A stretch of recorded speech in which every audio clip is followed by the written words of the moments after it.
Hey, so did you know that your Spotify playlist isn't just music? It's an emotional operating system. And I'm pretty sure you did not read the terms and conditions.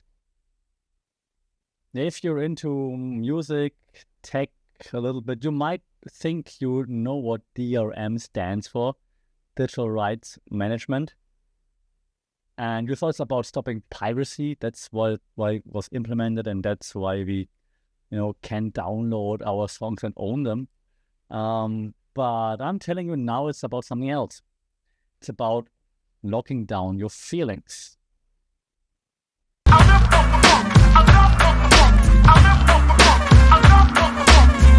Sawadee Krap and welcome to another episode here for the Funky Pod, Mindful Media and Communication. And yeah, if you've heard about DRM before, traditional DRM means digital rights management. It was all about controlling the files that you own. So if you would buy a song to download, you download it, and then DRM would control it. Only you listen to it, nobody else. Or maybe you can listen to it on like one or two devices, but then that's it. That was the traditional DRM. So you couldn't just copy a song and give it to a friend, for example, or a movie or whatever it might be, computer games. Now, emotional DRM is controlling the experiences that you feel. Now you're like, hey, are you crazy? What's wrong with you? How can someone control experiences and how can someone control how I feel? Well, I think that now platforms try to ensure that the emotions that you feel only play within those specific ecosystems. And I'm going to explain that to you. Because it's not an accident that just happened. It's a deliberate communication strategy. And that's what we do here on the podcast, right? Talking about mindful media and communication. So you're not just a user to any kind of platform / ecosystem. You're actually, and yes, you are, I am too, we're captive audience emotionally and narratively. Now you might ask, what? And it's a good question. So let me explain first why this is happening, okay? So the thing is that everybody right now, right, when we are subscribing to any kind of entertainment platform, we have access to the same songs, the same shows if you want to, the same influencers. The differentiation is in how does it all make us feel? How do we feel about songs, influencers, movies, shows, and so on? Which means like there's a certain market saturation happening because we can all see the same things. And the market is flooded with all those influencers, songs, everything I just said. So it's important to not just put out content, it's important to make the user, the audience, feel something. Take that and then add something that we call platform loyalty. Once you find a way to tie your key emotional moments to an ecosystem, leaving that ecosystem feels like you leave some part of your identity behind. Let me give some examples, right? And more coming in a second as well, but I'm recording this right now on a Mac and on an iPhone. I also have AirPods. If I were now to move on and have like a Samsung phone, for example, kind of feels like I leave that ecosystem. Now I'm personally not that tied to Apple. I might even be a bit mad at them at times, but it's just one example of an ecosystem. And the same thing goes for example, Netflix or Spotify, Apple Music, and even more. So stay tuned until the end because there's more. It's not just platforms. There are more ecosystems that you might not even be aware of, okay? So how do those platforms, ecosystems keep us though is the question. And well, when we take the easy example, platform as an ecosystem, they kind of have an easy way to do this. They track which content triggers emotional spikes. So like, oh, what the, right? And then they feed you more of that to deepen the lock-in, the emotional lock-in. This can be positive, this can be negative emotions, any kind of emotions, as long as it triggers some reaction, some engagement, is good for the platform. And a few media theories in play here before I tell you some actual more examples there. One theory we have in media studies is called affect theory, okay? That tells us that emotions aren't just reactions to whatever's happening. They're actually socially and politically constructed, and they can be designed. So the way you react to something, be that surprise, enthusiasm, joy, anger, sadness, is quite likely by design, by the brand, the artist, the platform. And like I just said, as soon as we engaging somehow, that's good for the ecosystem. The second one, we talked about a few times already, parasocial relationships.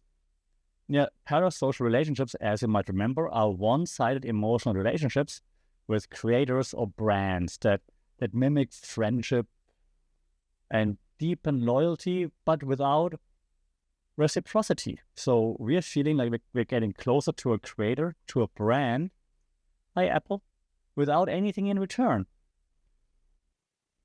Well, it's kind of annoying, isn't it? But we're still doing it, right? We're like, hey, this creator is so cool. I love them so much. Why? They don't even know that we exist. So that's parasocial relationships, okay? Another one suggests that platform capitalism is also a very important theory at play here, because platform capitalism talks about the walled garden, right? So the walled garden, like, okay, you're like on a Mac, for example, that's your walled garden. You can't do anything with any other computer. The thing is, though, that walled garden isn't just a technical thing anymore. It's not just the MacBook thing anymore. It's also emotional. Yeah, once your feelings are in, once you invest your feelings into something, you're not that likely to leave it behind that easily, because, hey, now that I invested something here, I want something in return, and if I leave again, then I have to invest into something else again. There's lots of emotional investment. And the last theory I want to talk about is the framing theory. We also talked about it many times. Framing theory talks about how experiences are being presented, right? So platforms, ecosystems define how you feel about something before you can consciously react, because they show you anything in a certain frame, positive, negative, exciting, sad, whatever it might be. So you already have this underlying feeling of like, oh, something sad is going to happen, something awesome is going to happen, before you actually can think about what to feel about whatever you're about to see.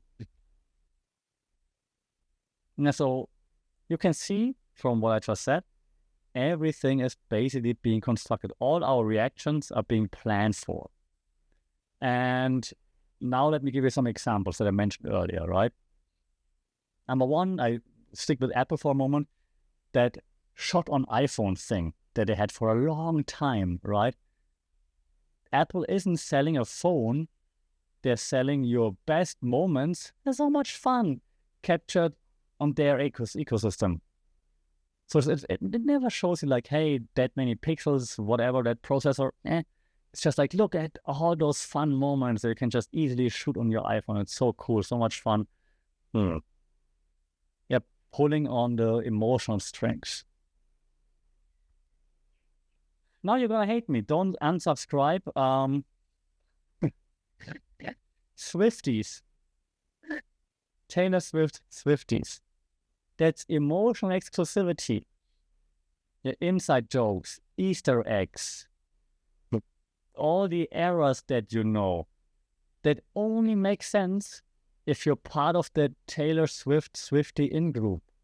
If you know your Swiftie stuff, then it all makes sense. Otherwise, it doesn't.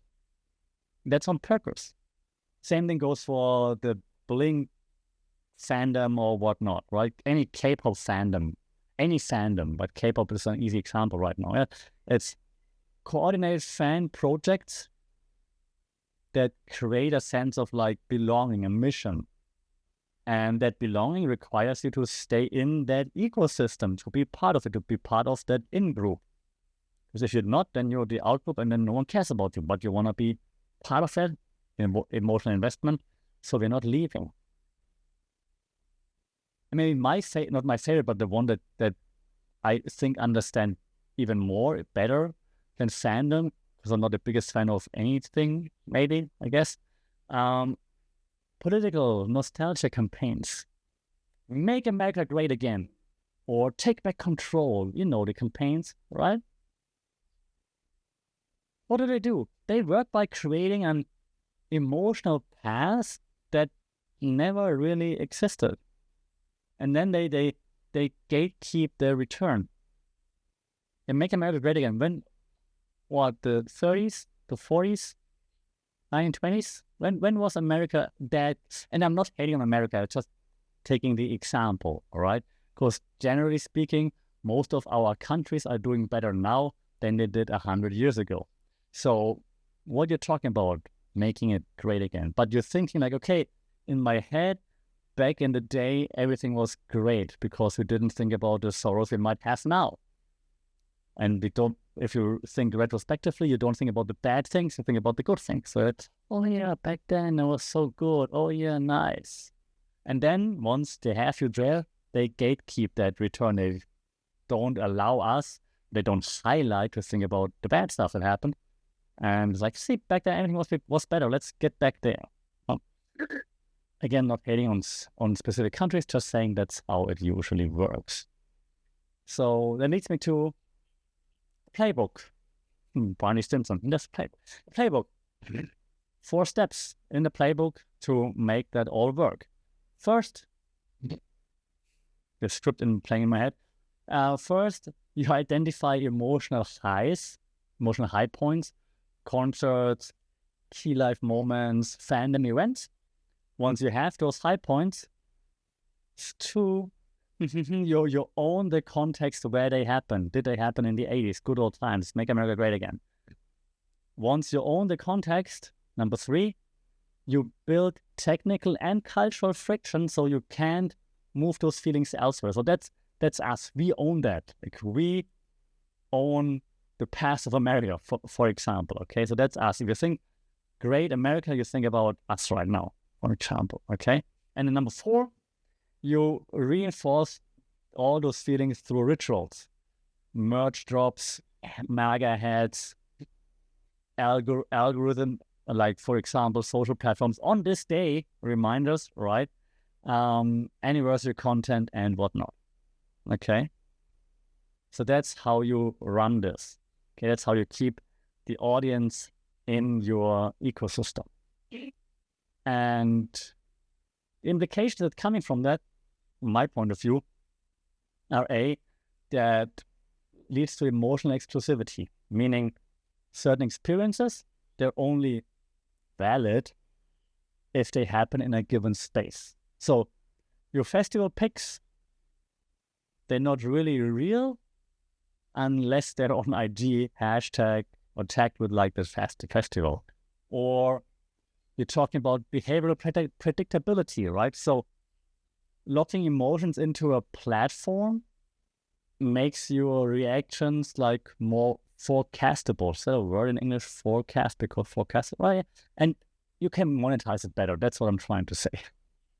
And also, identifying outsourcing, like when your emotional history, like the things you used to do, is bound to a platform, you risk losing access not just to the content of the platform, but to your memories.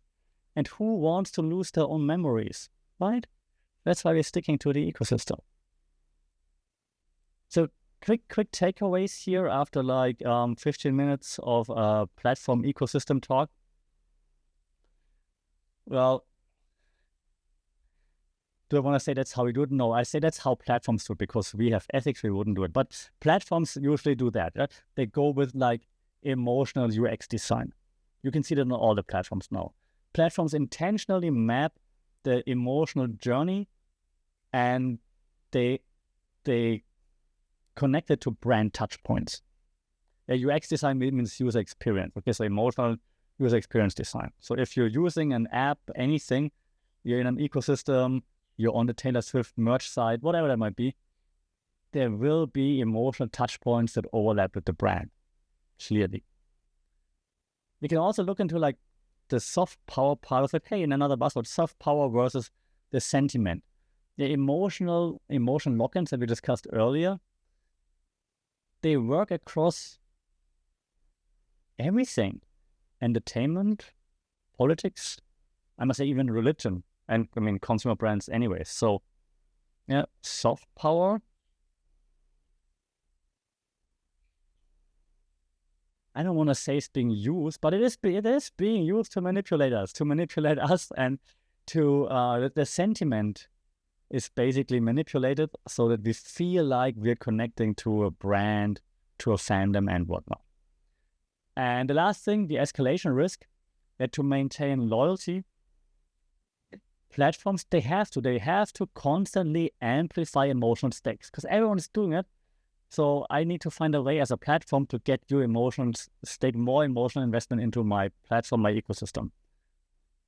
That could lead to audience fatigue or burnout, obviously, and to audience going like, oh God, I can't do this anymore, which is a big risk to take. Because as you know from work, from anything, right? You can take it to a certain amount, and the burnout is like, I know it's like accumulating, and eventually, okay, that's it. I can't take it anymore. And once this hits, another episode, what do we do then? Because then we're at the brink of losing our audience completely. But until then, we are making money. We're adding more to the emotional stress, and we don't care because we just want more audience engagement. But once the breaking point is reached, then we might run into issues. So to bring it all together one last time, right? You're not just a fan, you're an emotional hostage. Sorry. Hey, but don't worry, at least your playlist syncs across all the devices, so at least you can feel trapped anywhere with relations. Let me know your escape plan. Shout out in the comments at FunkyPod or on Spotify, Apple directly. Until then, stay safe, take care. Be mindful with your emotional investment. We talk soon. Saudi.